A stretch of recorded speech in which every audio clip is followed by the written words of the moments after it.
Hello बच्चों, चलो आज स्टार्ट करते हैं हम chapter 7। Let us solve our own problem. खुद के प्रॉब्लम खुद ही सॉल्व करना। Okay, what problems can you identify from the following picture. यहाँ पे कुछ पिक्चर दिए, क्या प्रॉब्लम्स आप आइडेंटिफाई करते हो वो बताओ। My area gets water only thrice a week. Means मेरे यहाँ पे ओनली 3 दिन ही पानी आता है एक वीक में। The garbage has filled up, I have to walk to school with my nose covered. Means यहाँ पे बहुत सारा गार्बेज है और मुझे मेरे पे रुमाल रख के फिर यहाँ से जाना पड़ता है। I feel like reading my bicycle to school every day but there is no bicycle track. मुझे बाइसिकल से जाना अच्छा लगता है बट यहाँ पे बाइसिकल ट्रैक ही नहीं है, सबसे बड़ा प्रॉब्लम है। My father has to visit the taluka place every day for some disputes over the land. Means मेरे पापा को हमेशा तालुका पे विजिट करना पड़ता है एवरी डे, क्योंकि वहाँ पे कुछ वाद विवाद चल रहे हैं बिकॉज ऑफ लैंड। तो ये सारे प्रॉब्लम्स यहाँ पे दिख रहे हो। तो देखो, इश्यूज इन सिविक लाइफ। तो क्या इश्यूज है अपने सिविक लाइफ में? देखो, we encounter many problems in our civic life, this problem causes inconvenience. उससे हमें इनकन्वीनियंस होता है वो प्रॉब्लम्स के कारण। Sometimes our life is thrown into disorder. If we turn a blind eyes toward problems, they become worst. अगर हम means ऐसे बोलेंगे कि नहीं हमें कुछ दिखता है नहीं, हमें प्रॉब्लम्स पता ही नहीं है, तो और ज़्यादा वर्स्ट सिचुएशन क्रिएट हो जाती है। So it is best to solve them in time. So on time पे अगर हमने उसको सॉल्व कर दिया तो वो बेस्ट रहता है। The problems faced by people in cities and villages can be called problems और इश्यूज इन सिविक लाइफ। जो प्रॉब्लम फेस किए जाते हैं सिटीज में और विलेजेस में, तो उन प्रॉब्लम को हम क्या बोलते हैं? Issues in civic life. It is important to be able to identify such issues. तो ये इंपॉर्टेंट हो गया कि हमें ऐसे इश्यूज फाइंड आउट करने चाहिए। We are able to find out these issues.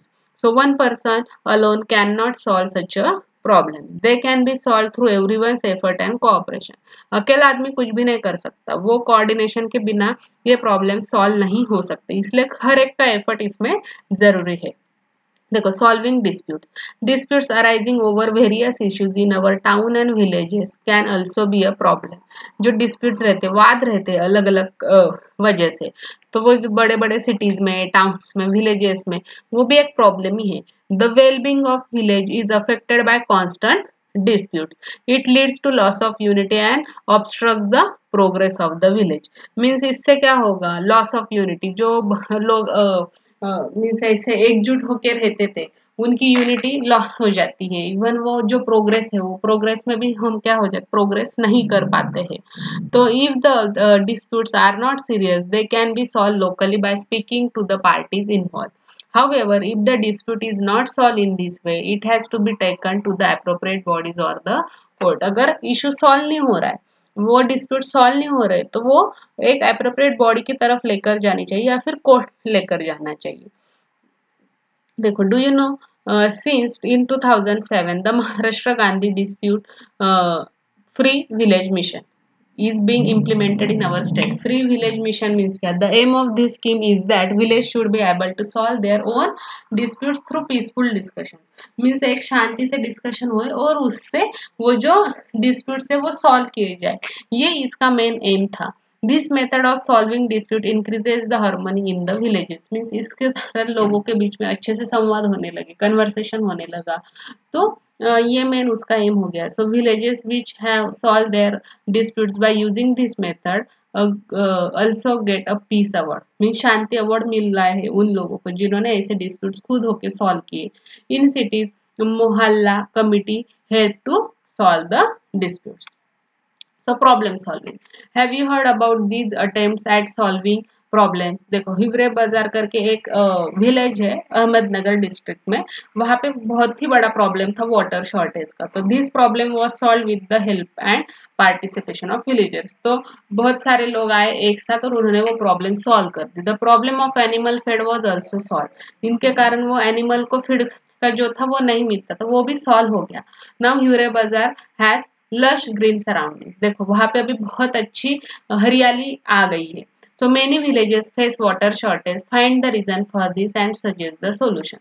So बहुत सारे villages में ऐसे water shortage का problem होता है, तो उन्होंने एक अच्छा सा ओपिनियन निकाल के, कुछ अच्छा सोल्यूशन निकाल के वो सॉल्व करना चाहिए। क्लीनिंग अ विलेज थ्रू श्रमदान।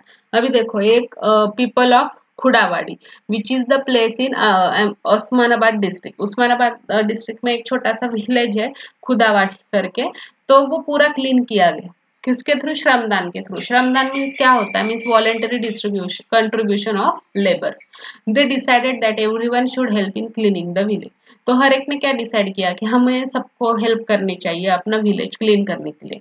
सो first the waste water was dealt with and the garbage was use to make the manure using vermiculture. A toilet was built in each house. हर एक जगह पे टॉयलेट किए गए, तो इसकी वजह से उनकी जो विलेज था वो अच्छे से क्लीन हो गया। देखो संत गाडगे बाबा, आपने नाम सुना होगा, तो संत Gadge Baba used a kirtan to stress the importance of keeping the village clean. वो बताते थे कि विलेज क्लीन रखने की क्या इंपॉर्टेंट है, वो अपने कीर्तन के थ्रू ये लोगों को बताते थे। He also He told the people that we cannot make progress without cleanliness. अगर cleanliness नहीं है तो हम progress कैसे करेंगे?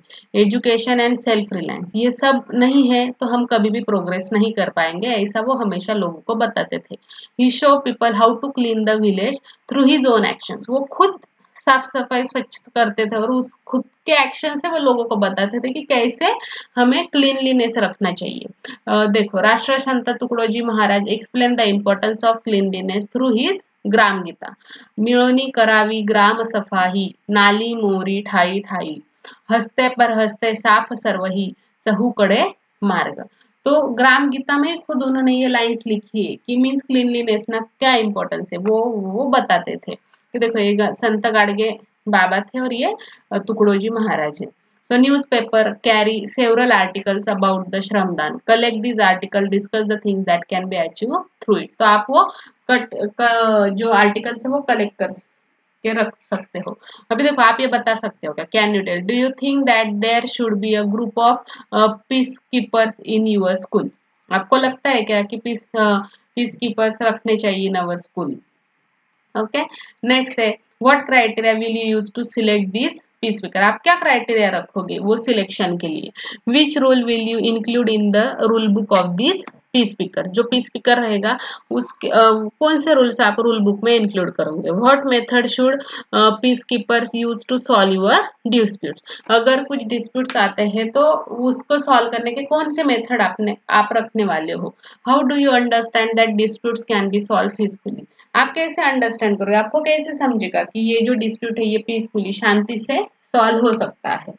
तो for a society to be peaceful the basic need for all of its section need to be met. Each person must get the necessary security. हर एक पर्सन को एक सिक्योरिटी मिलनी चाहिए। The exploitation in society must stop. Inequality must decrease. Everyone must have the right to participate in the public life. हर एक को rights है खुद को पब्लिक लाइफ में पार्टिसिपेट करने का। By learning the importance of peace and by using the peaceful method, we can create peaceful environment in our family, school and community.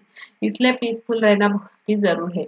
अभी आपको पता है क्या? In order for peace to spread world wide and for nations to be able to strive for the development of their people, 21st September has been designated by the UN as the International Peace Day.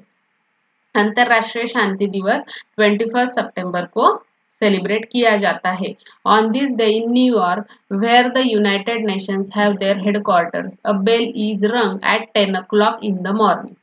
10 बजे सुबह क्या होती है? एक bell बजती है। This is followed by a few moments of silence, और उसके बाद कुछ मिनट्स का साइलेंस रहता है। This bell has been made for coins given by people from around 60 nations. ये किससे बनाई गई है? कॉइन्स है जो 60 नेशंस ने प्रोवाइड किए उनके। If you would like to know more about this you can visit to this particular website. देखो हमेशा याद रखना, always remember, if there is peace in family, school and society, everyone will benefit. हर एक को फायदा ही होगा। Peace contribute significantly to progress. हमें प्रगति की तरफ बढ़ते हैं। It creates scope for advance in various fields like business, industry, education, art, literature, entertainment, science and technology. तो ये बेनिफिट है इसके। In this way peace becomes a social value rather than the personal need. इसलिए ये जो शांति का वे है, जो पीसफुल लाइफ है, वो एक सोशल वैल्यू बन जाता है rather than the personal need. तो व्हाट हमने क्या पढ़ा? Everyone has a responsibility to solve the problems in civic life. हर एक की ये जिम्मेदारी है to solve the problems in civic life. Problems can be solve if everyone cooperate. वो सॉल्व हो सकते हैं बट हर एक ने कोऑपरेट करना चाहिए।